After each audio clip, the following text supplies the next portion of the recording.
ജീവനക്കാരുടെ പേര് പറഞ്ഞ് അഭിസംബോധന ചെയ്തുകൊണ്ട് ആണ് മുഖ്യമന്ത്രിയുടെ സന്ദേശം വന്നിരിക്കുന്നത്. എന്തൊക്കെ കാര്യങ്ങളാണ് ഈ സന്ദേശത്തിൽ പറയുന്നത് എന്ന് കൂടി നോക്കാം. അതായത് സർക്കാരിന്റെ നേട്ടങ്ങൾ ഉയർത്തി കാണിക്കുന്നത്, പ്രത്യേകിച്ച് DA കുടിശ്ശിക ഉൾപ്പെടെയുള്ള കാര്യങ്ങൾ, DA അനുവദിച്ചതുമായി ബന്ധപ്പെട്ട ഉത്തരവിലെ പരാമർശങ്ങളൊക്കെ തന്നെയാണ് വരുന്നത്.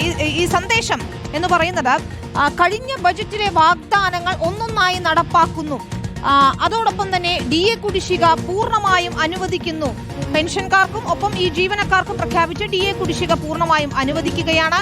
ഫെബ്രുവരി മാസത്തെ ശമ്പളത്തിൽ അനുവദിച്ച 3% പുറമെ ബാക്കിയുള്ള 10% കൂടി അനുവദിച്ച് DA കൂടി അനുവദിച്ച് ആകെ DA 35% ഉയർത്തിക്കൊണ്ടുള്ള ഉത്തരവ് വരുന്നു എന്നതാണ് ഇതിൽ പറയുന്ന ഏറ്റവും പ്രധാനപ്പെട്ട കാര്യം.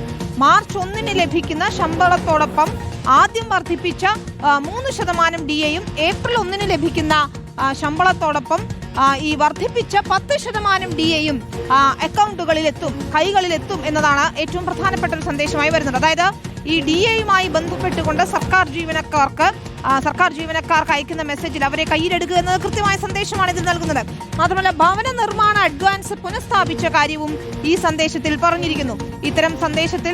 ഇത്തരത്തിൽ ഭവന നിർമ്മാണ അഡ്വാൻസ് പുനഃസ്ഥാപിച്ച വിവരം അറിഞ്ഞിരിക്കുമല്ലോ എന്നാണ് ചോദിക്കുന്നത്.